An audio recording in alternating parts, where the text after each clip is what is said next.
আজকে নবীর সিরত, কেরিয়ার, নবীর জিন্দেগি আমাদের জীবনের ভিতরে নাই, নবীর আদর্শ আমাদের জীবনে নাই, নবীর কেরিয়ার আমাদের জীবনে নাই।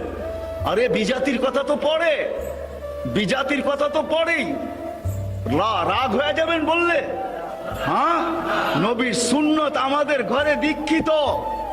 ও তো ব্যঙ্গচিত্র দাঁড় করাইছে, আমরা তো ডেলি ব্যঙ্গ করি। ও তো একটা চিত্র দাঁড় করছে, আমরা তো ডেলি ব্যঙ্গ করি। নবীর সুন্নত আমাদের জীবনে, আমাদের সমাজে দীক্ষিত, অবহেলিত, লাঞ্ছিত, ঘৃণিত। আরো কিছু বলেন না, আমাদের কোনো ক্ষেত্রে নবীর সুন্নত নাই। শুধু দাড়ি নবীর সুন্নত, শুধু টুপি নবীর সুন্নত, শুধু জুব্বাই নবীর সুন্নত। যেই নবী এক আদর্শ জিন্দেগি নিয়ে আসছে, কেরিয়ার নিয়ে আসছে, এক আদর্শ দিয়ে গেছেন, এক সমাজ তৈরি করে গেছেন। আজকে যুবকদের জীবনে নবীর জিন্দেগি নাই। যুবক জানেই না যে যৌবনের দাম কত, যুবক জানেই না যে জিন্দেগির জীবনের দাম কত, যৌবনের দাম কত, দাম কি কাম কি জানে না। জানি না আপনাদের এলাকার নাম কি, ফতেহাবাদের যুবক জানেই না যে যৌবনের দাম কি, যৌবনের কাম কি, জানেই না। সে জানে, যা জানে তা জানে। সে জানে ওইটাই যে কয়েকদিন তোমাকে ব্যবহার করবে, তারপরে স্বার্থ যদি তোমার দ্বারা সিদ্ধি না হয়, তাহলে হইতে পারে তোমার মা বুক খালি করতেও দ্বিধা করবে না, তোমার বাচ্চা এতিম করতেও দ্বিধা করবে না, তোমার স্ত্রীকে বিধবা করতেও দ্বিধা করবে না। তোমার দাম এতটুকু, কিন্তু তুমি জানো না নবীর আদর্শের ভিতরে তোমার কি দাম আছে। চলেন একটু যুবকদেরকে শুনাই। তুমি জানো না কি দাম আছে, তোমার দাম ওই দাম আছে, তুমি রাস্তা দিয়ে হাঁটবে, আল্লাহ তোমাকে দেখবে আর লজ্জা পাবে, লজ্জা। এই জন্য এক হাদিসে আছে, ওই যুবক যখন রাস্তা দিয়ে হাঁটে, অলি গলিতে জমিনে বিচরণ করে, তাকে দেখে আল্লাহ লজ্জা পায়। কোন যুবক? শাবাবা খুশা, যে নবীর আদর্শে আদর্শবান হইয়া নিজেকে আল্লাহর ভয়ে লজ্জাপতি বানায় নিছে। লজ্জাপতি, লজ্জাপতি চিনেন? হ্যাঁ, অনরা দেশে কি কয়? শর্মিন্দা। বাবা রে বাবা, উর্দু বিলকুল শর্মিন্দা। হ্যাঁ, শর্মিন্দা গাছ, হ্যাঁ, শর্মিন্দা পাতা, ঠিক না? আচ্ছা, এটাই মেনে নিলাম। উর্দুতে কয় ছুঁই মুই। লজ্জাপতি, শর্মিন্দা পাতার মতো যে নিজেকে গুটায় আনিছে, ওই যুবককে দেখে আল্লাহ লজ্জা পায়। মুহাম্মদুর রাসূলুল্লাহ আসছিলেন তোমাকে ওই যুবক বানানোর জন্য, যে তুমি রাস্তা দিয়ে হাঁটবে, আল্লাহ লজ্জা পাবে আর চিৎকার দিয়ে বলবে লাউলা ইয়া শাবাব, ও যুবক তুই যদি জমিনে না থাকতি, লাজালতুস সামা হাতিদা, আমি আকাশকে বহুত আগে লোহার বানায় দিতাম, ওয়াল আরদা সাফসাফা, জমিন বহুত আগে তামার হয়ে যাইত, ওমা আনজালতু মিনাস সামাই কাতরা, আকাশ থেকে একটা বৃষ্টির ফোঁটা না, ওমা আমবাততু মিনাল আরদি হাব্বা, জমিন থেকে একটা শস্যের দানা না, বল আনজালতু আলাইহিমুল আযাবা সাব্বা, একের পর এক আযাব দিয়ে তোমাদেরকে ধ্বংস করে দিতাম। ও মেরে দোস্ত, বিজাতি আমাদের জন্য খাইতেছে। ফ্যাক্টেড আমরা, কোন বিজাতি ফ্যাক্টেড না। সমস্যা কোন বিজাতি না, সমস্যা তো আমি। আল্লাহর কাছে সমস্যা আমি। শাস্তি তো বহুত আগে হয়ে যেত, আমাদের চিল্লাইতে হইতো না, আমাদের চিল্লাইতে হইতো না। আজকে আমরা চিল্লাইতেছি, কিন্তু আমাদের চিল্লান কারো কর্ণপাত হইতেছে না। চিল্লাইতে হইতো না, মুহাম্মদুর রাসূলুল্লাহর ব্যঙ্গচিত্র দাঁড় করাবে আর আল্লাহ সহ্য করবে আর আযাব আসবে না। আপনি মনে করছেন কে? যাকে হাবিব বানাইছে। হাবিব কে? যাকে ভালোবাসা সবকিছু আল্লাহ দিয়া দিছে। ওনার ব্যঙ্গচিত্র বানাবে আর আল্লাহ দেখবে, ঠিক না? হ্যাঁ হ্যাঁ, শুধু আমাদের কারণে মধ্যে বাধা। আমরা যদি নবীর আদর্শ, আমি সিরাতের দিকে আপনাদেরকে নিয়ে যাইতেছি, নবীর কেরিয়ার, নবীর সিরাত, নবীর আদর্শ। বিদায় যুবকদেরকে বলবো, তোমাদের পায়ে হাত রাখা বলতেছি আমি, ফতেহাবাদের যুবক, তোমাদের পায়ে হাত রাখি, আসো। দুনিয়াওয়ালারা তোমাদের দাম দিতে পারবে না। হাজারো যুবকের জান দুনিয়াওয়ালারা নিয়ে আনিছে, হাজারো মার কুল খালি করছে, শুধু স্বার্থের ব্যাঘাত করছে। বিদায় স্বার্থের বিপরীত গেছে বিদায় তোমাকে স্বার্থ সিদ্ধির জন্য ব্যবহার করবে। স্বার্থের বিপরীত হবে তোমার মার কুল খালি করতে দ্বিধা করবে না। তোমার দুধের শিশু থাকতে, তোমার দুধের শিশু আছে কিনা এটাও দ্বিধা করবে না। তোমার কোলের শিশু দুধের শিশুকে এতিম বানাইতে দ্বিধা করবে না দুনিয়াওয়ালারা। তোমার বিবিকে বিধবা করতে দ্বিধা করবে না। আসো, মুহাম্মদুর রাসূলুল্লাহ যে আদর্শ নিয়ে আসছে ওই আদর্শওয়ালা যুবক তুমি হও। আল্লাহ তোমাকে দেখে লজ্জা পাবে, লজ্জা। আল্লাহ বলতেছে লাউলা ইয়া শাবাব, তুই যদি না থাকতি আকাশ লোহার জমিন তামার বৃষ্টির ফোটানা শস্যের টানানা আমি সব ধ্বংস করে দিতাম, কিন্তু পারি না তোর চেহারা দেখা। বলো কিরকম দামি তুমি আল্লাহর কাছে, বেলু কতটুক, কার কাছে, কার কাছে, কার কাছে? আল্লাহ আল্লাহর রসুলের কাছে। ওই রসুল, হায় হায় হায় হায়, যেই রসুল কেরিয়ার নিয়ে আসছেন, আদর্শ নিয়ে আসছেন, হায় উম্মতের জন্য যে চোখের পানি কোনোদিন বন্ধ হয় নাই। হযরত রিওয়ায়াতে তাসদীক করবে, আল্লাহর রসুল জিবরিল আলাইহিস সালামকে জিজ্ঞাসা করছে, জিবরিল আপনার চোখে সদা সর্বদা পানি কেন? না প্রথম জিজ্ঞাসা করছে মিকাইল কাঁদে কেন, চোখে সবসময় পানি কেন? বলে যেই দিন থেকে শয়তানকে বিতাড়িত করছে ওই দিন থেকে মিকাইলের চোখের পানি শুরু হয়েছে, আর বন্ধ হয় না। যে শয়তানের মতো মানুষ বিতাড়িত হয়ে গেল। শয়তান কিন্তু শয়তান ছিল না। 7 আকাশে তাকে 7টা নামে ডাকা হতো। তর্জমা আমি করবো না, হুজুর করতে তর্জমা জিজ্ঞাসা করে নেবেন। প্রথম আকাশে তাকে ডাকা হতো আবেদ, দ্বিতীয় আকাশে জাহেদ, তৃতীয় আকাশে আরেফ, চতুর্থ আকাশে তকি, পঞ্চম আকাশে ওলি, ষষ্ঠ আকাশে খাজেন, সপ্তম আকাশে আজাজিল। এই লকব নিয়ে শেখ সাদি রহমতুল্লাহ আলাইহি গুলিস্তায় লেখছেন। সপ্তম আকাশের উপাধি আইনা শেখ সাদি রহমতুল্লাহ লেখছেন তাকাব্বর আজাজিল রা খারে কর, বজনদানে লানত গিরিফতারে কর, ওয়াফিল আরশি মকতুবুল ইবলিস। 7 আকাশে 7টা নামে তাকে ডাকা হতো। 1,85,000 বৎসরের ইবাদত তার ছিল। 30,000 বৎসর শুধু আরশের তোয়াব ছিল। 13,000 বৎসর ফেরেশতাদের ওয়াজ ছিল। ওই ব্যক্তি যেদিন বিতাড়িত হয়, হায় হায় হায় হায়, কেমনে যে বুঝাবো। ও তো একটা সেজদা নিষেধ করছে, আমি তো ডেলি কয়টা সেজদা নিষেধ করি, কয়টা সেজদা আমি ছাড়ি ডেলি। ও তো একটা সেজদা ছাড়ছে, আমি কয়টা সেজদা? আরে বলেন না, আরে আমি ডেলি 64টা সেজদা ছাড়ি, 64টা। ও যুবক, তুমি যদি নামাজ না পড়ো, তুমি ডেলি 64টা সেজদা ছাড়তেছো। 32 রাকাত নামাজ, 20 রাকাত আর 12 রাকাত সুন্নতে মুআক্কাদা সহ 32 রাকাত, 17 রাকাত ফরজ, 3 রাকাত বেতের, 20 রাকাত, 12 রাকাত হইল সুন্নতে মুআক্কাদা, 32 রাকাত। মা বোনদেরকে বলতেছি তুমি ডেলি 64টা সেজদা ছাড়তেছো। শয়তান তো একটা সেজদা ছাড়ছে। শয়তান এখনো আল্লাহকে সেজদা করার জন্য রাজি আছে। বিশ্বাস হয় না? দলিল দিমু। হ্যাঁ, মুসা আলাইহিস সালাম একদিন মুসা আলাইহিস সালামের কাছে আসছে কানতে কানতে। কিছে? কে তুমি? কয় শয়তান। কিছে? অনুতপ্ত। কেন? তওবা করব। জিজ্ঞাসা করো কোনো রাস্তা আছে কিনা। আল্লাহর কাছে জিজ্ঞাসা করছে।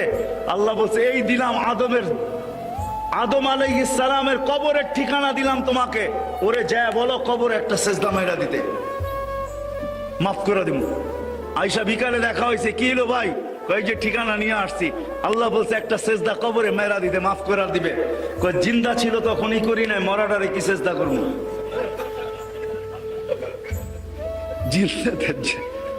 জিন্দা ছিল তখনই তো করি নাই, মরাটারে কি করবো? ও সেজদা করতে আল্লাহকে রাজি। আল্লাহকে সেজদা করার জন্য নিষেধ ছিল না ওর কাছে, এখনো নিষেধ না। আপনার আমি 64টা সেজদা ছাড়ি। ও বিতাড়িত হওয়ার পরে মিকাইল আলাইহিস সালামের চোখে পানি। জিবরিল আলাইহিস সালামকে জিজ্ঞাসা করছে আপনি কাঁদেন কেন? যেদিন আল্লাহ দোজখ দেখাইছে ওই দিন থেকে কান্না শুরু। প্রথম নিয়ে জান্নাত দেখাইছে, পরে নিয়ে দোজখ দেখাইছে। যাও এবার দোজখ দেখে আসো কেমন বানাইলাম। ওইটা দেখা আইসা বলছে আল্লাহ কি বানাইছেন? কেউ বাঁচবে না, কেউ যাবে না এটার ভিতরে। যে নাম শুনবে সে যাবে না। পরে শাহওয়াত দিয়া ঢাইকা দিছে, দু চোখ দেখা চোখের পানি শুরু। দুজন মিলা প্রশ্ন করছে, আপনার চোখে পানি কেন? আপনার চোখেও তো সবসময় পানি দেখি, শুকায় না কত সময়? তো বলছে জিবরিল, ভাই জিবরিল আমার উম্মতের জন্য আমার চোখের পানি। রেওয়ায়ত তো পরে বলবো যে আরো সে যায় উম্মতকে বলে নাই। আল্লাহ জিজ্ঞাসা করছে, বন্ধু কি চাইতে আসছেন? কি চাইতে আসছেন? বলছে উম্মতি। এইখানে উম্মত বলছে আনতার রব্বুল করিম আনা নবিয়ুর রহিম কাইফা তুদাইউ হাদিল উম্মাহ বাইনাল করিম ওয়ার রহিম। শুরুতে আপনি, শেষে আমি। আপনি রব্বে করিম, আমি নবী রহিম। দুইয়ের মাঝে উম্মত জাহান্নামে চলে যাবে, আমি আমার মনকে বুঝাইতে পারবো না। তো আল্লাহ সিগনেচার করতেছে, বন্ধু কাসসামতুল কিয়ামাতা কিসমাইন, কিয়ামতকে দুই ভাগে ভাগ করছি। কিয়ামতের মালিক, কিয়ামতের মাঠ আপনার আর আমার আর কারো না। সালতুতা, ওই দিন আপনি চাবেন আমি দিব। শাফি তুশাফা, আপনি সুপারিশ করবেন আমি মঞ্জুর করব। লা ইউখজিকা ফি উম্মতি, আপনার উম্মতের ব্যাপারে আমি আপনাকে লজ্জিত করব না, না দুনিয়ায় করছি না কিয়ামতের মাঠে করব। তারপরে ওই নবী যে কিয়ামতের মাঠে উঠবে, লম্বা রেওয়ায়েত কিন্তু বেশি লম্বা হয়ে যেতেছে না তো? লম্বা রেওয়ায়েত। মিকা জিবরিল আলাইহিস সালাম উঠবে, আমি রেওয়ায়েত শর্ট করে দিছি, কাট পিস বলতেছি, রেওয়ায়েত অনেক লম্বা। উনি উঠবে, কেননা জিবরিল আলাইহিস সালাম মারা যাবে, ওনাকে আল্লাহ জিন্দা করবে। উনি আল্লাহ রসুলের কবর চিনবে না।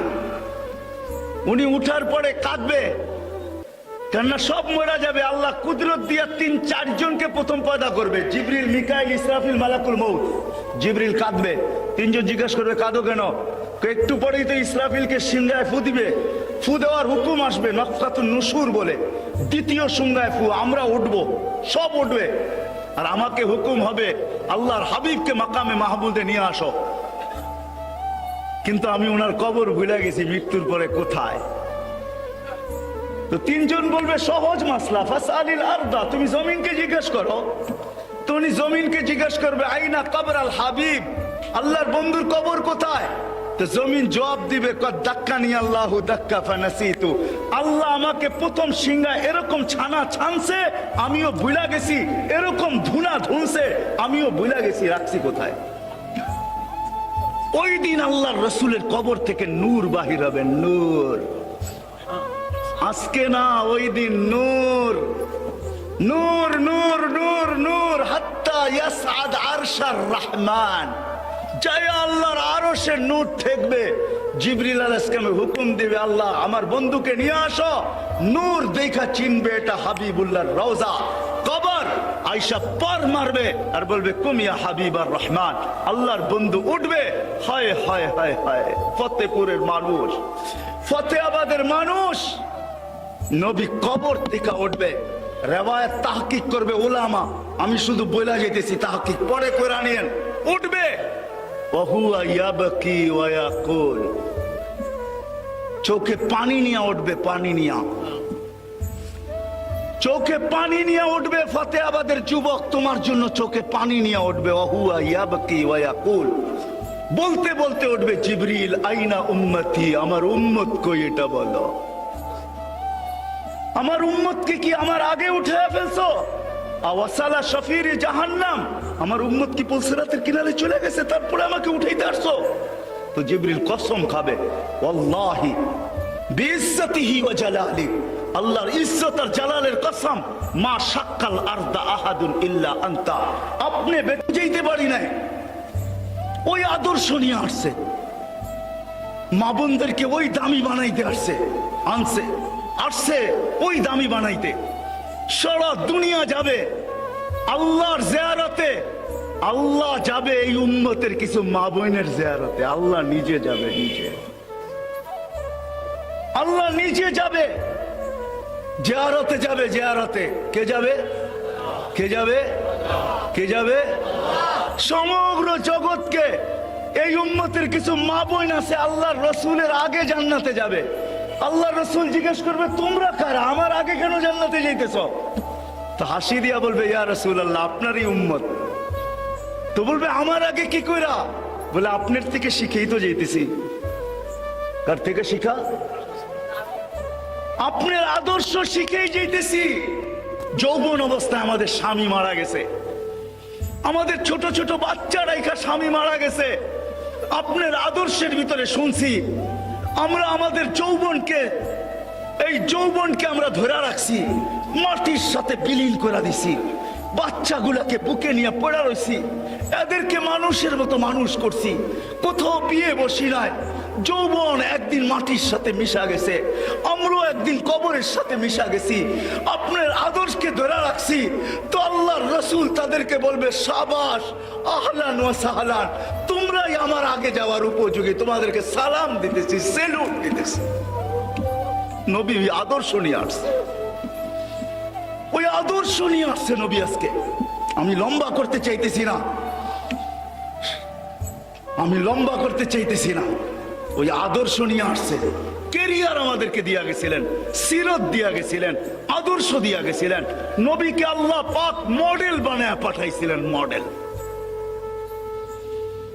আজকে আমরা সারা দুনিয়ায় ঘৃণিত, অবহেলিত, লাঞ্ছিত, দীক্ষিত মুসলিম। সারা দুনিয়ায় মুসলিম বলতেই বোঝা যায় সন্ত্রাসী, মুসলিম বলতেই বোঝা যায় দীক্ষিত, মুসলিম বলতেই বোঝা যায় লাঞ্ছিত, মুসলিম বলতেই বোঝা যায় অবহেলিত, মুসলিম বলতেই বোঝা যায় হায় হায় দাড়ি, টুপি, জুব্বা, পাগড়ি, ধার্মিক হওয়ার নামই হইল সে কি, সে কি? আরে বলেন না সে জঙ্গি, ঠিক না? কেন? সাহাবাদের আজকে আমাদের কাছে সব আছে, সাহাবাদের কাছে কিচ্ছু ছিল না। আপনি আমাকে বুঝাইতে হবে না, রাগ হয়েন না। মিডিয়া আলা থাকলে আপনার পায়ে হাত রেখা বলি, আমি মিডিয়ায় তেমন বিশ্বাসী না। এই জন্য বিশ্বাসী না যে আমি সারা দুনিয়া ঘুরা দেখি। আমি মিডিয়ায় চোখ রাখবো কখন? তা হাদিসে নেয়ামত বলতেছি। আর এক দেখলে 100 হবে, 100। কত দেখলে? কয়টা দেখলে? একটা দেখলে 100 হবে, 100। আপনাদের উন্নত বিশ্ব দেখতে দেখতে আমার জুতা শেষ। আপনাদের কোন বিশ্ব আমাকে দেখাইতে হবে না। আপনাদের কোন বিশ্বের নাম নিবেন, ওই বিশ্বর মাটিতে যায় বলেন, যেই জায়গায় বলবেন ওই জায়গায় আমার জুতার পাড়া আছে। আমি চৈশা আসছি, বিদা আমাকে বুঝায়েন না। আজকে আমরা লাঞ্ছিত, আমাদের কাছে সব আছে। হায় হায়, আমি তো চিটাঙ্গে বলি, আজকে মাটির ঘর দেখে বড় খুশি লাগলো। আমি মনে হয় একবার হাটহাজারিতেও বলছিলাম যে একদিন চিটাগাঙ্গের মাটির ঘর জাদুঘরে উঠবে, ঠিক না? আগে তো মাটিরই ছিল, ঠিক না?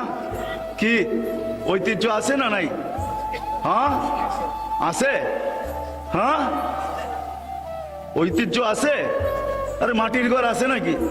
নাই, ঐতিহ্য নাই। দুই একটা হয়তো আছে, ঐতিহ্য শেষ। সব কি পাকা, ঠিক না? সব কি পাকা, সব বাংলো হয়ে গেছে। সাহাবাদের কাছে কিচ্ছু ছিল না, পায়ে জুতা ছিল না, শরীরে কাপড় ছিল না, পেটে ভাত ছিল না, মাথা গুছার ঠাই ছিল না। হুজুরকে জিজ্ঞাসা করেন, আল্লাহ রসুল জিজ্ঞাসা করছে তোমরা রাস্তায় বসে থাকো কেন? বলছে লাইসা লানা বুদ্দুনিয়া রাসূলুল্লাহ। আল্লাহ রসুল ছোট ছোট ঘর, সারাদিন স্ত্রী মেয়েরা ঘরে থাকে, বউ বেটি ঘরে থাকে।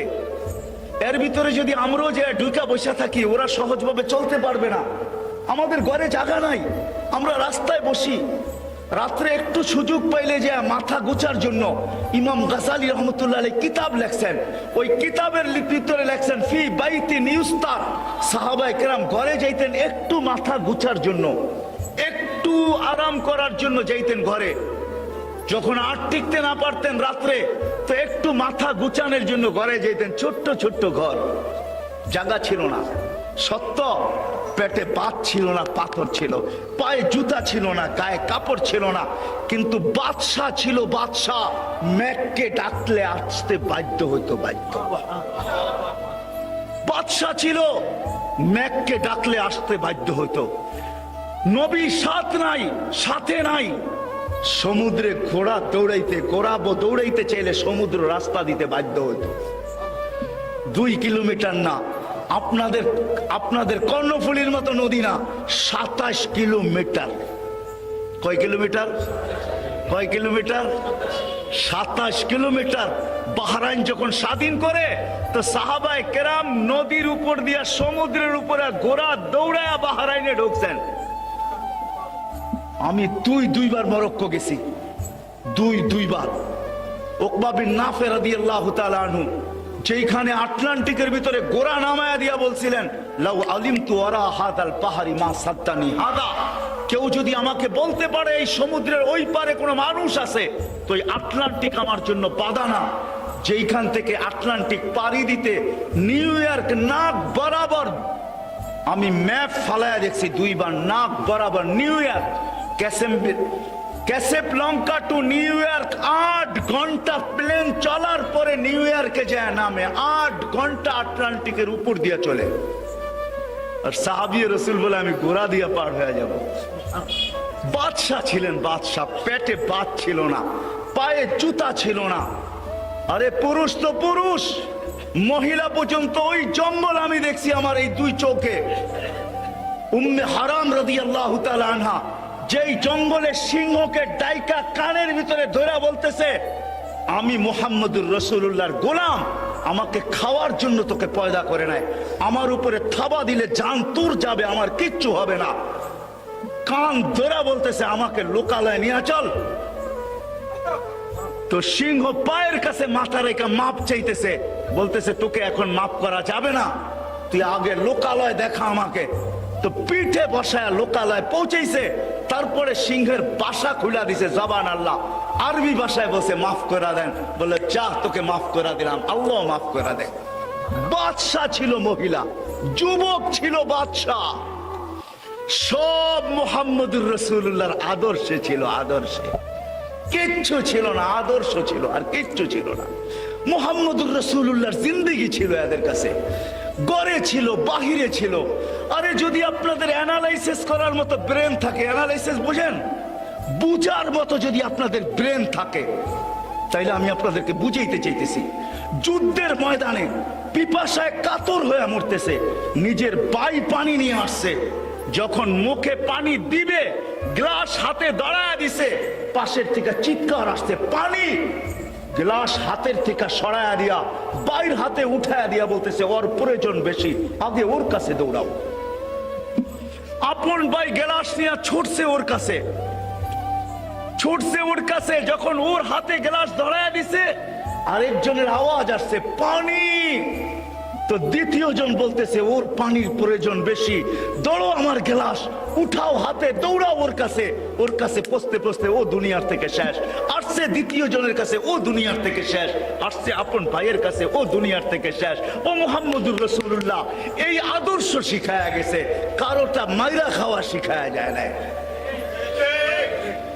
কারোটা ছিনানো শিখায়া যায় না, যুদ্ধের ময়দানে ইসার শিখায়া গেছে। আজকে আমরা কোথাও শান্তিতে নাই, কোন সম্পর্ক শান্তিতে নাই।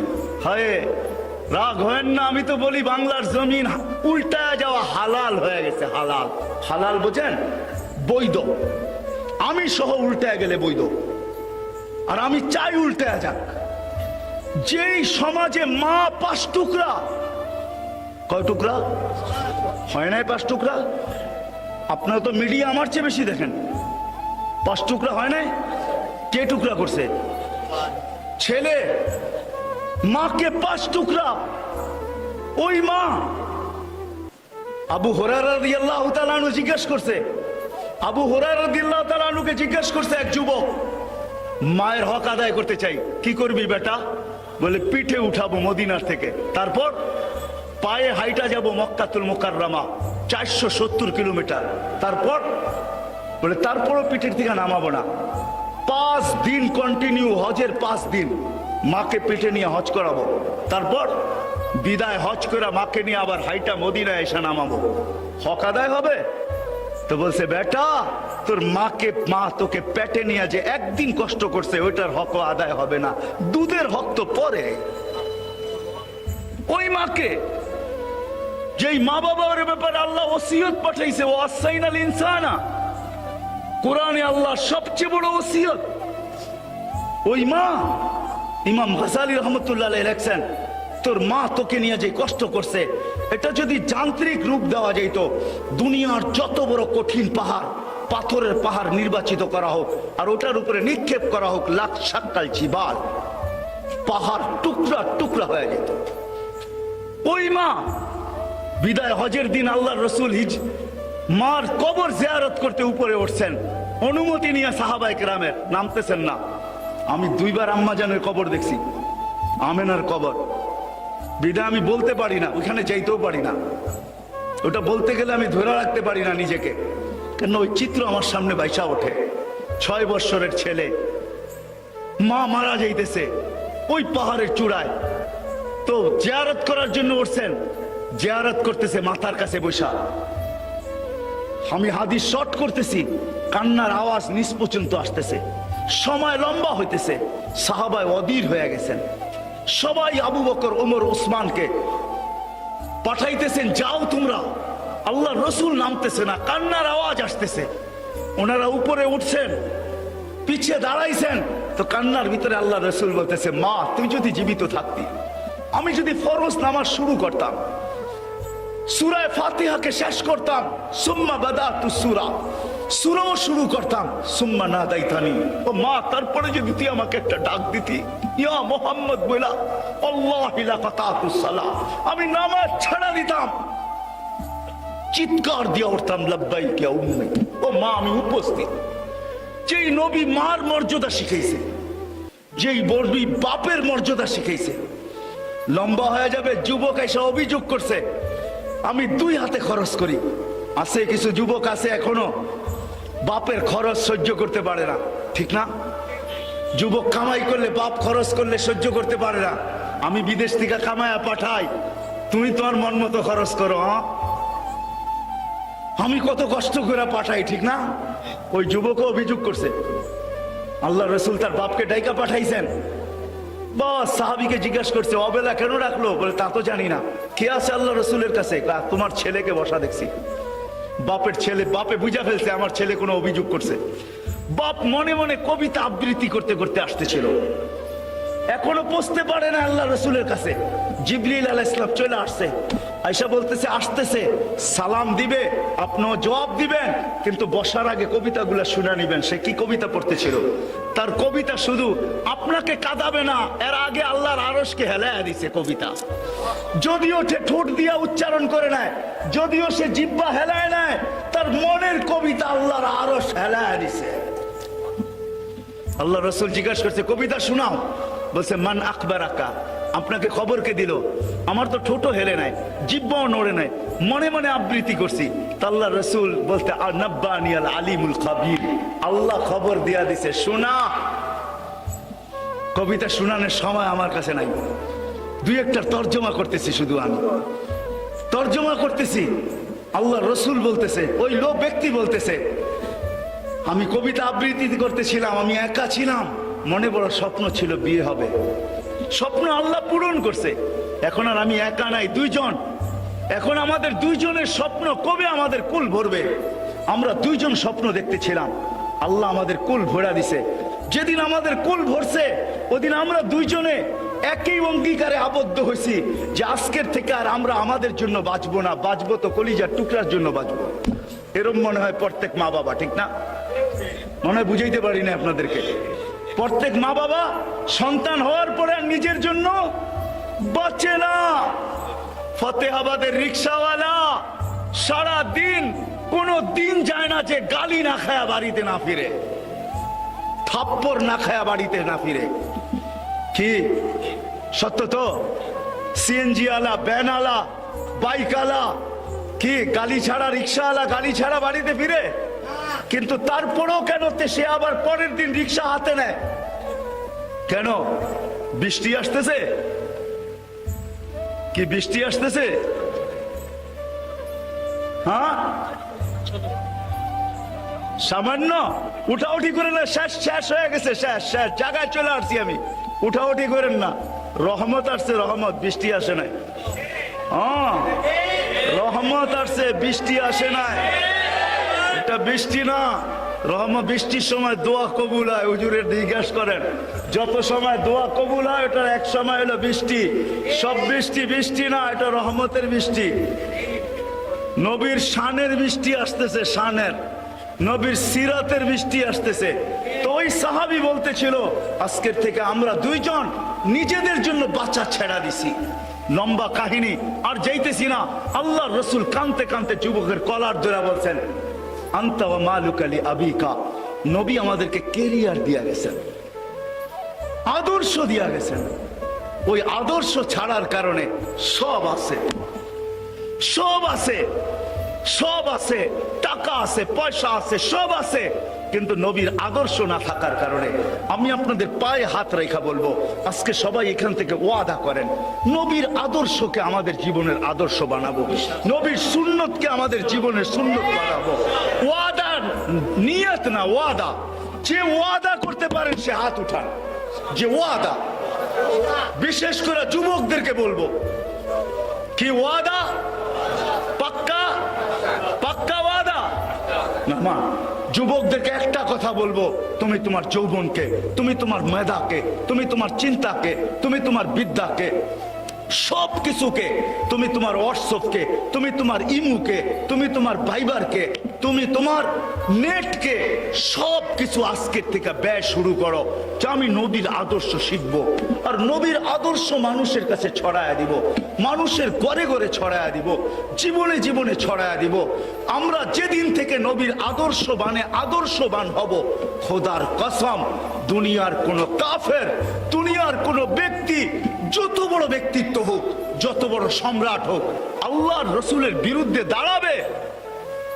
হায় হায়, আল্লাহ শিখাইছেন, একজন আল্লাহর রসুলের বিরুদ্ধে দাঁড়াইছিলেন, তো আল্লাহর রসুল বলছিল যে ওকে আল্লাহ সিংহ পাঠায়া দিয়া ওকে ফাইরা ফেলবে, ফাইরা।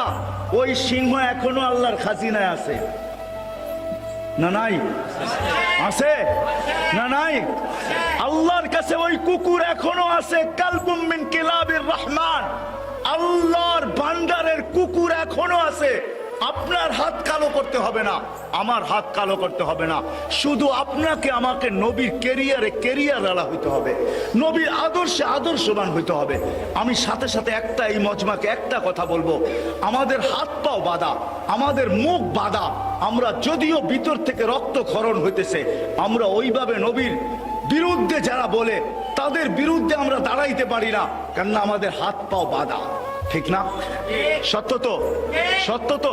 কিন্তু একটা তো করতে পারি আমরা, এইখান থেকে ফ্রান্স যাওয়া চলবে না, অনেক কিছুই করা সম্ভব হবে না, আপনি বেশি চিল্লাইতেও পারবেন না, এটাও সম্ভব হবে না।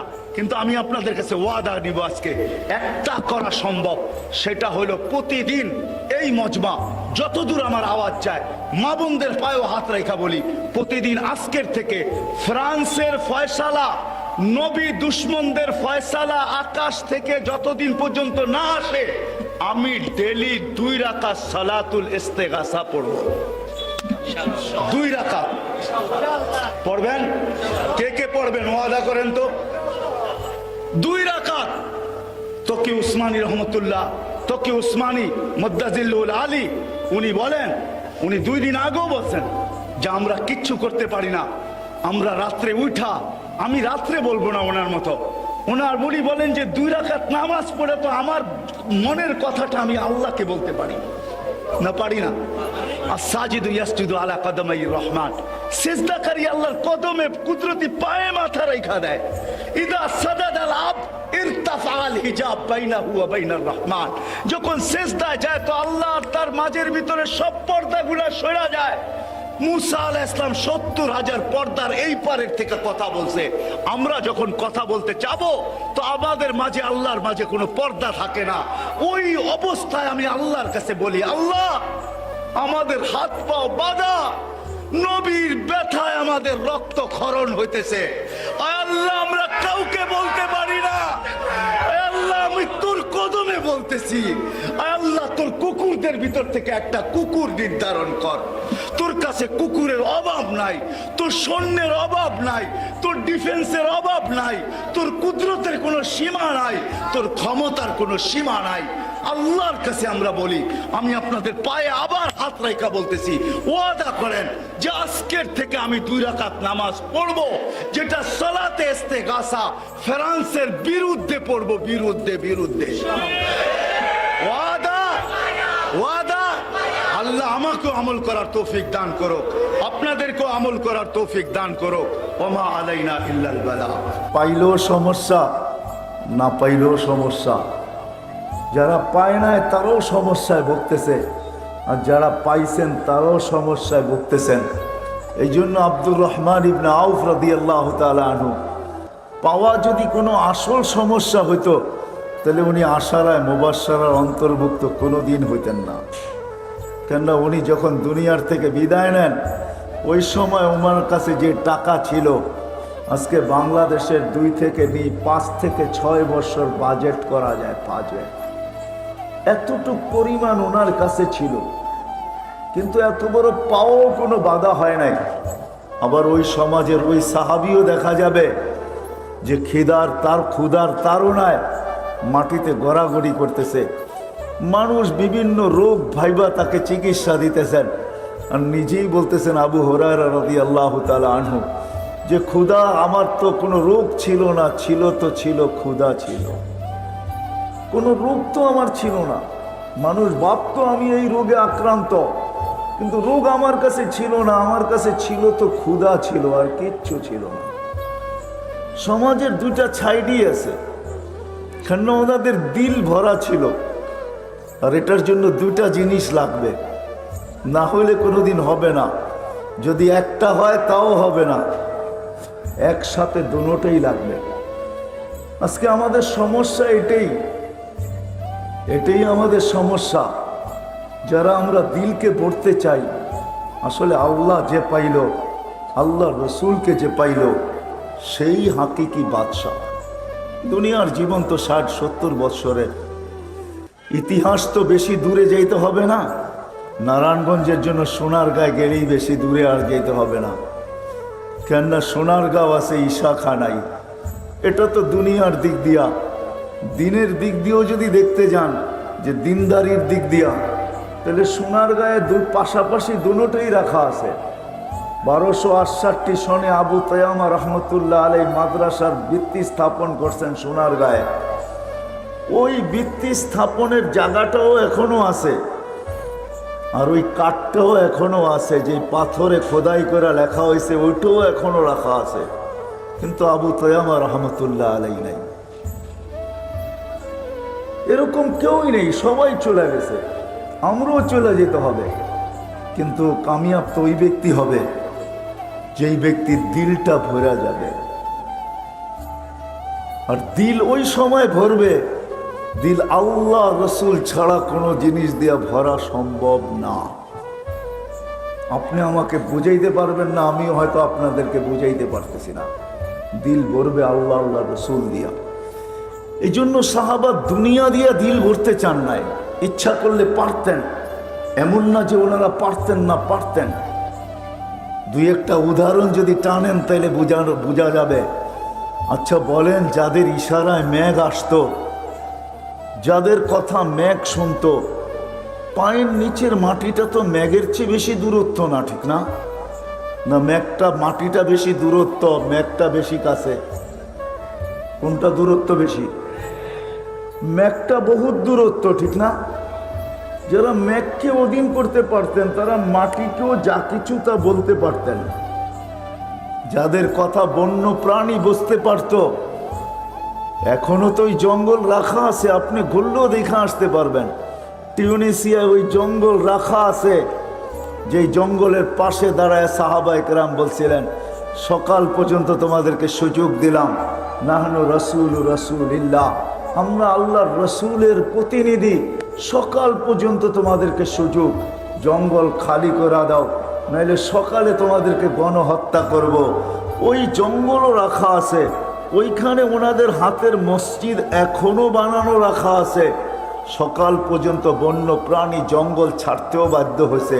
তো বন্য প্রাণী আরবি বুঝলো কি করে?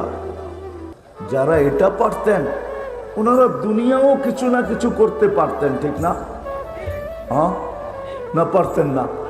যারা সমুদ্রের উপর দিয়ে ঘোড়া দৌড়াইতে পারতেন, স্থলের মতো জলের উপর দিয়ে ঘোড়া দৌড়াইতে পারতেন, তারা মাটিকে কিছু করতে পারতেন না? টেকনোলজির যুগ তো আজকে আসলো। আমি তো বলি, ভিডিও কল তো ওমর রাদিয়াল্লাহু তাআলা আনহু দেখায়া গেছেন, ওইখান থেকে বিজ্ঞান প্রযুক্তি নিছে। বিজ্ঞান নিজের কোনো প্রযুক্তি নাই, আমাদের থেকে ধার করে নিয়ে প্রযুক্তি দাঁড় করাইছেন। বিজ্ঞান প্রযুক্তি নিছে ওইখান থেকে। ওমর রাদিয়াল্লাহু তাআলা আনহু 1400 বছর সারিয়াতাল জাবাল বইলা ওই প্রযুক্তি কিয়ামত পর্যন্ত মানুষের সামনে রাখা দিয়েছেন, যার কারণে আজকে মুঠো ফোনও আসছে, যার কারণে আজকে প্রযুক্তিও আসছে, যার কারণে আজকে ভিডিও কলিংও আসছে, না জানি হাজারো জিনিস আসছে। ওই সূত্র ধইরা এরা তৈরি করছেন যে উনি যখন পারছে তাইলে এইখানে কোনো না কোনো একটা কিন্তু আছে, যেটাকে খুঁজা বাহির করলে আমরাও কাজে লাগাইতে পারবো, আমরাও আমাদেরকে ফেমাস করতে পারবো, দুনিয়াকে তাক লাগায়া দিতে পারবো। কিন্তু সূত্র দিছেন যিনি, উনি ওমর রাদিয়াল্লাহু তাআলা আনহু। ওনারও ইচ্ছা করলে দুনিয়া পারতেন, কিন্তু না করেন নাই মেরে দোস্ত। ওনাদের তো চিন্তাই ছিল যে এটা বড়, এটা দিলটা বড়, আর দিল ভরতে গেলে দুইটা লাগবে, আল্লাহ আল্লাহর রসুল লাগবে, আর আল্লাহ আল্লাহর রসুলকে দিলে বসাইতে হলে দুটা লাগবে। ওটার ভিতরেই সময় চলে গেছেন। 60-70 বৎসরকে শুধু টাটা দিয়া দিছেন, আর বলছে 60-70 বৎসর ওয়াজাদনা শাকারনা, পেলাম তো শুক্রিয়া আদায় করলাম, লাম নাজিদ সাবারনা, না পেলাম তো সবর করলাম।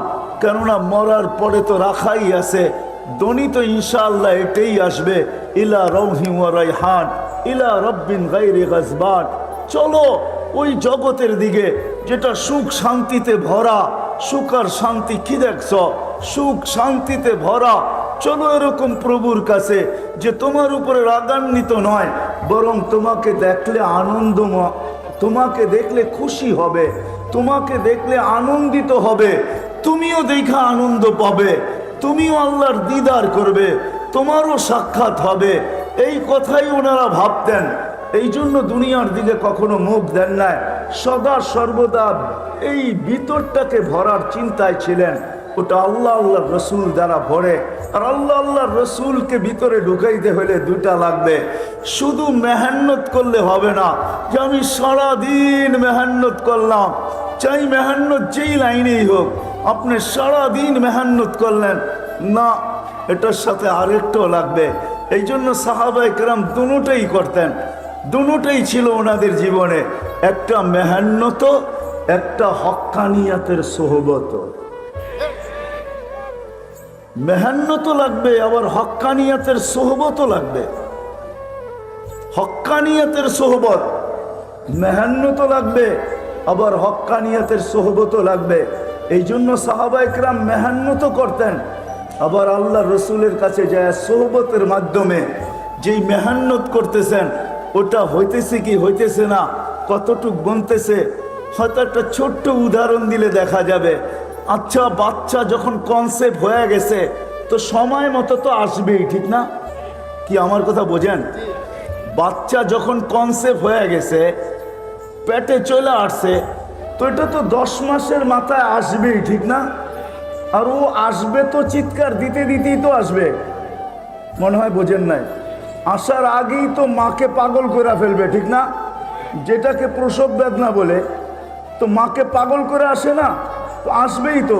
তো আপনি মাসে মাসে ডাক্তার দেখান কেন? কি প্রয়োজন? কি প্রয়োজন মাসে মাসে এতগুলা বিল দেওয়া, এত লম্বা সিরিয়াল দেওয়া, আবার এই লোকটা এত কষ্ট করতেছে, একে বারবার নিয়ে যাওয়া, কি প্রয়োজন? আমাকে বুঝান, প্রয়োজন রাখে?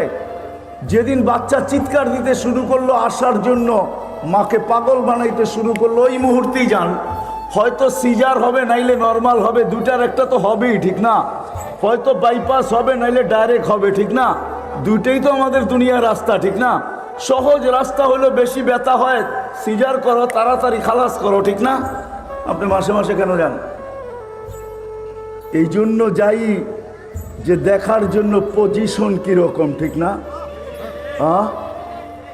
আমিও বুঝাইতে পারলাম কিনা জানি না। হক্কানিয়াতের সোহবত, আল্লাহ ওয়ালাদের সোহবত, হক্কানি আলেমদের সোহবত, এই জন্য জরুরত যে আপনি মেহান্নতের পজিশনটা দেখেন কিরকম আছে, আপনার পজিশন ঠিক আছে কি ঠিক নাই, চাইলে দেখবেন আপনি মেহনত করবেন তো ঠিক আছে, আপনি পজিশন দেখলেন না, বাচ্চা তো হবে হবে, হইতে পারে তারও সারা জীবনের কান্না হইতে পারে, আর আপনি মা বাবা হিসাবে আপনিও সারা জীবন বাচ্চা দেখবেন আর চোখের পানি ঝরাইতে থাকবেন, আর ভাববেন একটুখানি ভুলের তরে অনেক বিপদ ঘটে। ভুল করেছে যারা সবাই ভুক্তভোগী বটে। এই প্রবাদ বাক্য আপনার আমার জীবনও সত্য হইতে পারে। এই জন্য মেরে দোস্ত, মানুষের দিল কসম খোদা আল্লাহ রসুল ছাড়া আর কোনো জিনিস দ্বারা ভরা যাবে না। আর যার দিল না বলল, দিলটা যার না বলল, দুনিয়ার থেকে যাবে তো যাবে সত্য, কিন্তু ওই ইস্তেকবাল হবে না, ওই সংবর্ধনা হবে না, ওই ইস্তেকবাল হবে না। যারা দিল ভরা যাবে তাদেরটা যেরকম হবে, ওটার জন্য দুটেই দরকার, আল্লাহ আল্লাহর রসুল।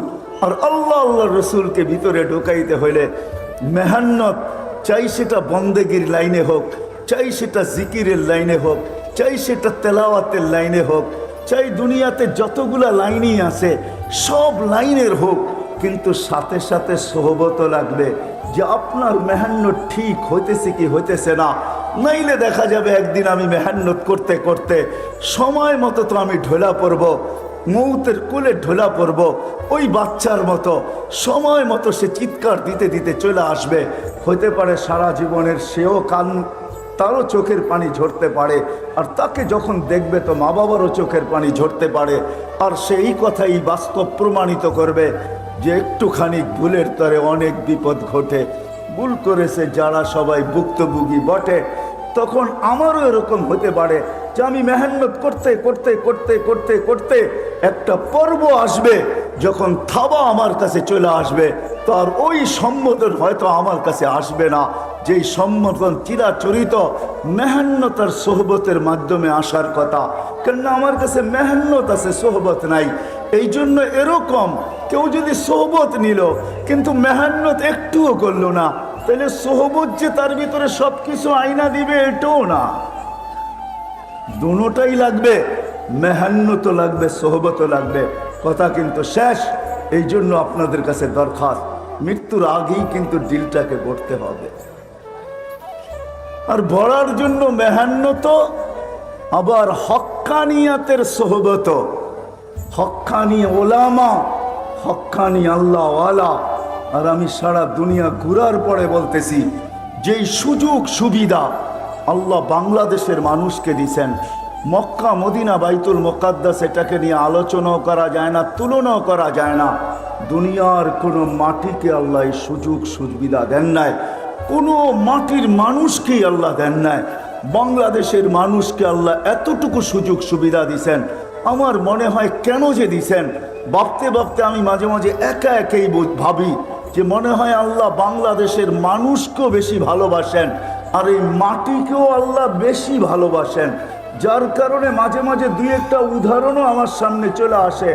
গত 2 দিন আগে বাংলাদেশে একটা দিন গেছে যে করোনায় একজনও মারা যায় নাই, কিন্তু সারা দুনিয়ার দিকে তাকায় দেখবেন আজ পর্যন্ত দুনিয়ার কোনো একটা দেশ এই প্রমাণ দিতে পারবে না যে আজকে আমাদের দেশে একজনও মারা যায় নাই।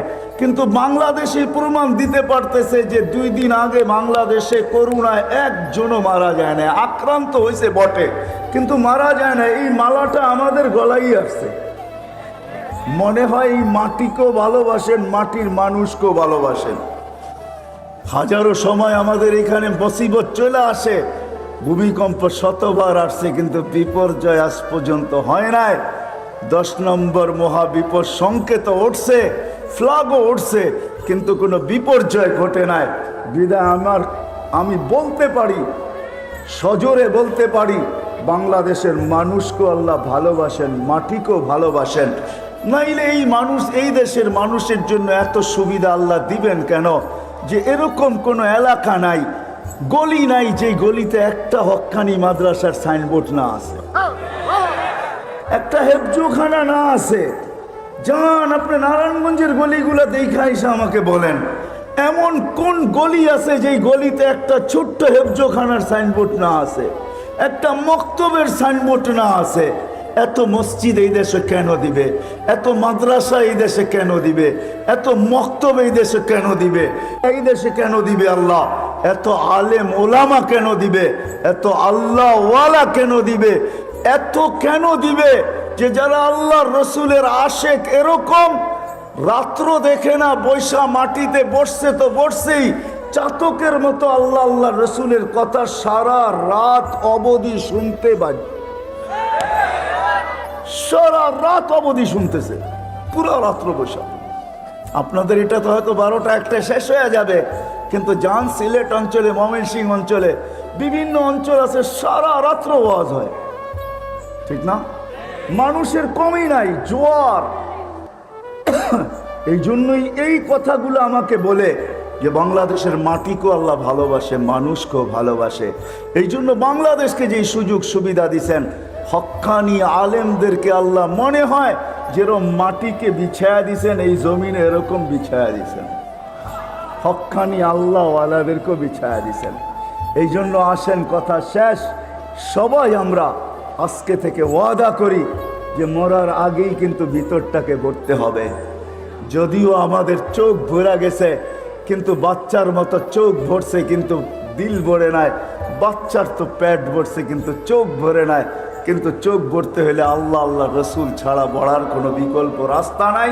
এটা দিয়ে দিল ভরবে, আর ওটার জন্য দুটা লাগবে, এক তো মেহান্নত আর একটা হলো সোহবত। এবাদতের লাইনের যত মেহান্নত আছে করতে হবে, কিন্তু কোরা যদি আপনি ভাবেন যে আমি তো মেহান্নত করতেছি, কিছু পচা গেছি, না না, ভুল হবে। আপনাকে সোহবতও যাইতে হবে, হক্কানিয়াতের সোহবত, আল্লাহওয়ালাদের সোহবত, হক্কানি আলেমদের সোহবত, এটাতে থাকতে হবে। যতক্ষণ পর্যন্ত আপনি এই দুই জিনিসের সাথে আপনাকে সংযুক্ত রাখবেন, তার সাথে সাথে মেহান্নত করবেন, ইনশাআল্লাহ একদিন আসবে, ইনশাআল্লাহ একদিন আসবে। মৃত্যুর আগ মুহূর্ত হলেও আসবে যে আল্লাহ আপনার এটাকে ভরা, দিলটাকে ভরা দিবে। প্রমাণ স্বরূপ সারা দুনিয়াকে আপনার মুখের কলেমা শুনায় দিবে। মৃত্যু লগ্নে যারা আছে তাদেরকে আপনি কলেমা শুনায় দিবেন, এরা বলবে দিল ভরা গেছে, করবো তো ইনশাআল্লাহ। হক্কানি আলেমদের মেহান্নতের সাথে সাথে, হক্কানিয়াতের সোহবতের সাথে, আল্লাহ ওয়ালা এবং হক্কানি আলেমদের সোহবতে নিজেকে বাঁধবো তো? কি বলেন? হ্যাঁ, থাকবেন তো হক্কানি আলেমদের সাথে? সোহবত বুঝেন তো? সোহবত, হ্যাঁ, সোহবতের ভিতরে একটা শর্ত আছে, মেটানেওয়ালা সোহবত। হ্যাঁ, নিজেকে মেটায়া দিতে হবে। কিন্তু আমি শেষমেশ একটা কথা বলবো আপনাদেরকে, নারায়ণগঞ্জ হিসাবে বলবো, এই মজমা হিসাবে বলবো, আপনাদের পায়ে হাত রেখা বলি, আপনি আলেমদের সাথে চলতে পারতেছেন না, হয়তো আমি আপনাকে মাজুর মনে করব, অপারক মনে করব, কিন্তু এটা পায়ে হাত রেখা বলবো, কোনো হক্কানি আলেমের বিরুদ্ধে কখনো আঙ্গুল উঠায়েন না। যদি আপনি উঠাইলেন, আজকে না, কিয়ামতের মাঠে আপনার সাথে আমার দেখা হবে, ওই দিন আমি আপনাকে জিজ্ঞাসা করব যে আপনাকে এই কারণে মূল্য দিতে হইলো তো কতটুকু দিতে হইলো। আজকে হয়তো আমি বুঝাইতেও পারবো না, দেখাইতেও পারবো না, বলতেও পারবো না, কিন্তু কসম খোদার কিয়ামতের মাঠে আপনাকে আমি জিজ্ঞাসা করতে পারবো। আশা রাখি ওই দিন ওই সুযোগ আসবে, আমি আপনাকে জিজ্ঞাসা করব যে হক্কানি আলেমদের উপরে আঙ্গুল উঠানের কারণে তোমাকে মাসুল কতটুকু দিতে হলো আমাকে একটু বলো। এই জন্য এদের সাথে চলবো, সোহবতে চলবো, কিন্তু আঙ্গুল কোনোদিন উঠাবো না, ইনশাআল্লাহ। রাজি? পাক্কা ওয়াদা। আল্লাহ আমাদের সবাইকে আমল করার তৌফিক দান করেন। ওমা আলাইনা ইল্লাল বালা। দুনিয়ার কোনো মাটিকে আল্লাহ এই সুযোগ সুবিধা দেন নাই, কোনো মাটির মানুষকেই আল্লাহ দেন নাই।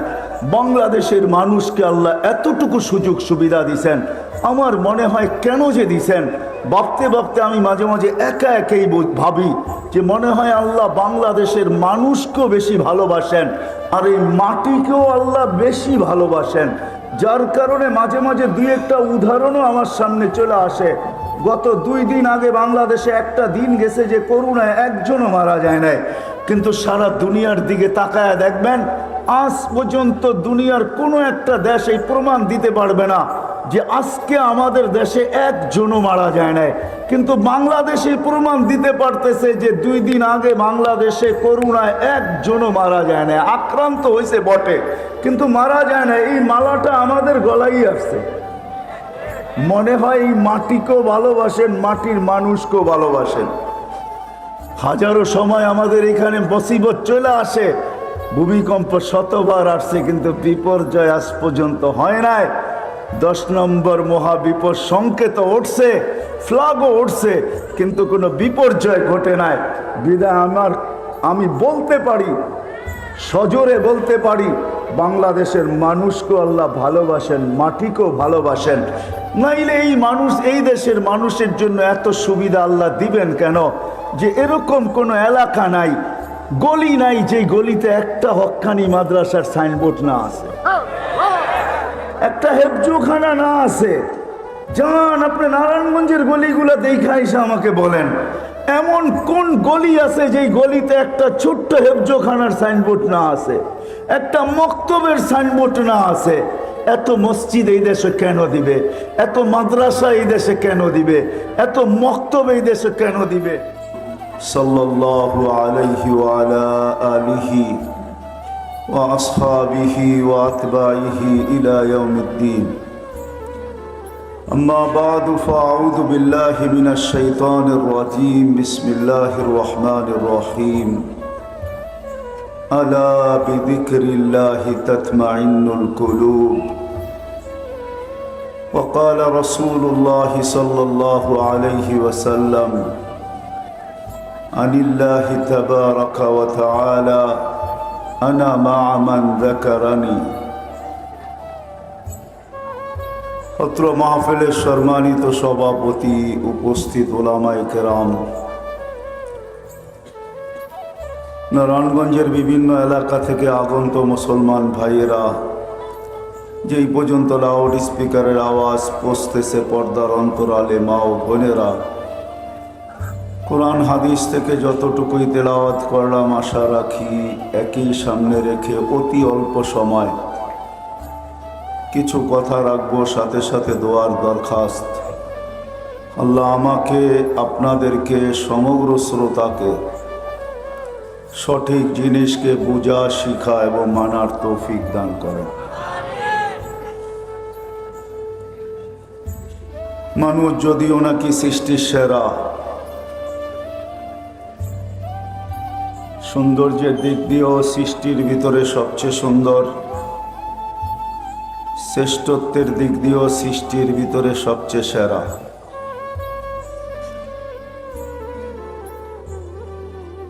বহুত দিক দিয়ে দেখলে দেখা যাবে মানুষ সৃষ্টির ভিতরে সবচেয়ে উত্তম, কেননা সমগ্র সৃষ্টির জন্ম বৃত্তান্ত ভিন্ন, মানুষের জন্ম বৃত্তান্ত ভিন্ন। সমগ্র জিনিসকে আল্লাহ 6 দিনে কমপ্লিট করছেন, মানুষকে আল্লাহ প্রত্যেককে আমাদেরকে 10 মাস সময় নিয়ে কমপ্লিট করছেন। কোনো সৃষ্টিকে আল্লাহ বিনিময় দেন নাই, যদিও সমগ্র সৃষ্টি 24 ঘন্টায় আল্লাহর গুণগানে রত। একটা মুহূর্ত এরকম যায় না কোনো সৃষ্টির উপরে যে আল্লাহর গুণগান না গান। জন্মলগ্ন থেকে নিয়ে মৃত্যু পর্যন্ত প্রত্যেক আকাশের ভিতরে অগণিত ফেরেশতা, কেউ দাঁড়ানো, কেউ রুকু, কেউ সেজদা, কেউ বসা অবস্থায় আল্লাহর গুণগানে রত। লা ইয়ালতাফিত ওয়ালা ইয়াগফাল তরফাত আইন, চোখের পলক ঝপতে যতটুক সময় লাগে এতটুক সময়ের জন্য তারা না বিমুখ হন, না গাফেল হন, না ডাইনে তাকান, না বামে তাকান। কোরআনও আমাদেরকে এই কথাই বুঝাইতেছেন, মা মিন শাইইন ইল্লা ইউসাব্বিহু বিহামদি রাব্বি, যেটারই অস্তিত্ব ঘটে সেটাই আল্লাহর গুণগান গাইতে বাধ্য। কিন্তু অনেক জিনিসের গুণগান শোনাই যায় না, আবার অনেকটা শোনা যায় তো বোঝা যায় না।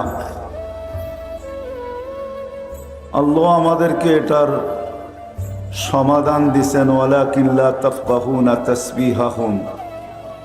সবার গুণগান আমরা বুঝি না, আবার কিছুর গুণগান আমরা শুনিও না। এই জন্য মাঝে মাঝে আল্লাহ রসুল সাল্লাল্লাহু আলাইহি ওয়াসাল্লাম সাহাবায়ে কেরামকে বিভিন্ন জিনিসের তসবির আওয়াজও শুনাইছেন, যারা তসবিতে রত। কিন্তু এই কথাই সত্য, সৃষ্টি যতই গুণগান গাক, কিন্তু কোনো বিনিময় তাদের জুটবে না, তারা কোনো বিনিময় পাবে না। অথচ আমরা আল্লাহ বলতে দেরি, মুখের থেকে ফেরেশতারা কায়রা নিতে দেরি করে না। আমরা সুবহানাল্লাহ বলতে দেরি, ফেরেশতা এটার সওয়াব লিখতে দেরি করে না। আবার যে সুবহানাল্লাহ শুধু সুবহানাল্লাহই লেখেন এমনও না।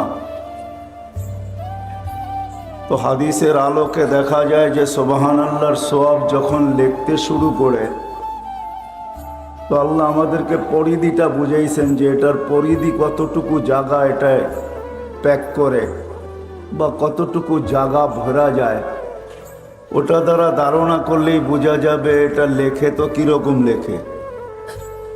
সৌরজগতের অর্ধেক জায়গা নেকি দ্বারা ভরা যায়। আর সৌরজগৎটা তো এই সামিয়ানার সমান না, বা এর চেয়ে 2-4-10 গুণ বড় না। সৌরজগৎ একটা বিশাল এরিয়া, যেটা বর্ণনা দিতে গেলেও মনে হয় অনেকের বুঝে আসবে না, যেটা হয়তো হয় কি করা। যা হোক, যখন অর্ধেক পরিধি ভরা যায়, তাইলে কতটুকু লেখে, কত দিনে লেখে, ওটা তো পরের কথা। কিন্তু এতটুক তো আন্দাজা করা যায়, অনুমান করা যায় যে সৌরজগের অর্ধেক যদি সুবহানাল্লাহ বলার দ্বারা ভরা যায়, তাহলে ফেরেশতারা লেখেন তো কতগুলা লেখেন। এতটুক ধারণা তো পাওয়া গেল, ঠিক না?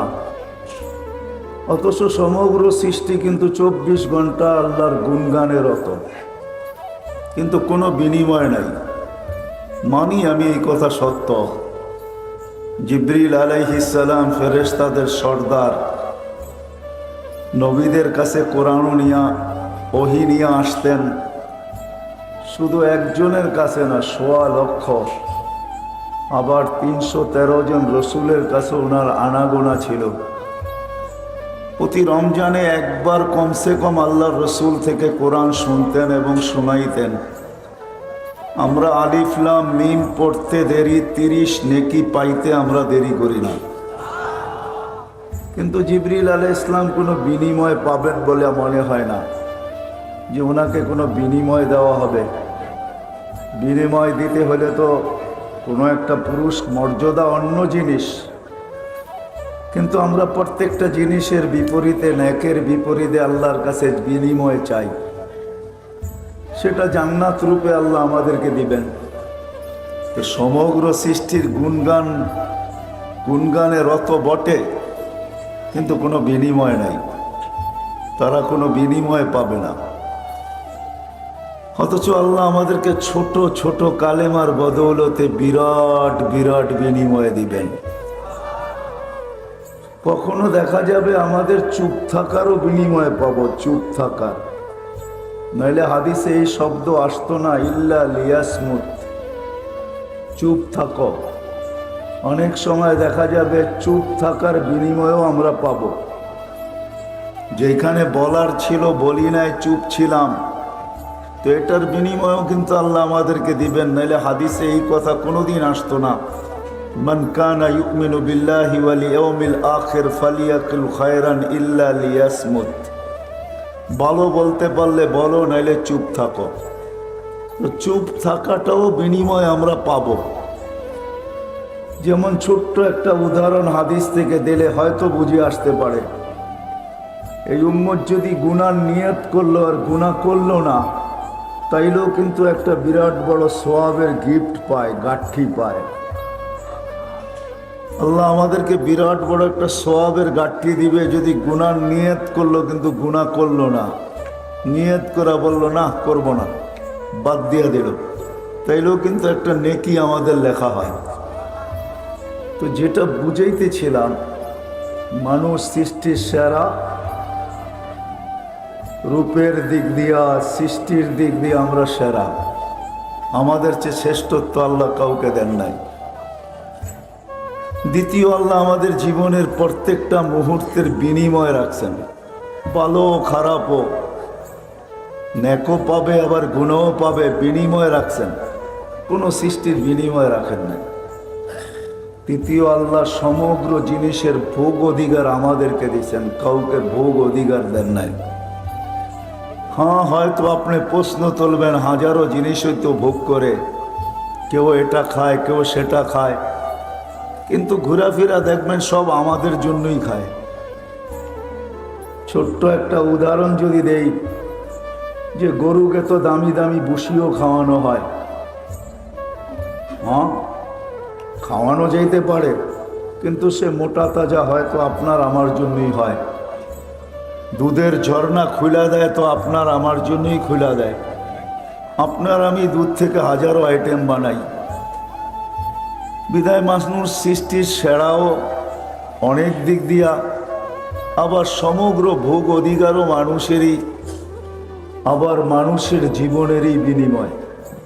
কিন্তু হলে কি হবে, তাকাইলে দেখা যাবে এই মানুষটা চতুর্দিক দিয়েই সংকীর্ণতায় আমরা ভুগতেছি। আমাদের সব কিছু সংকীর্ণ,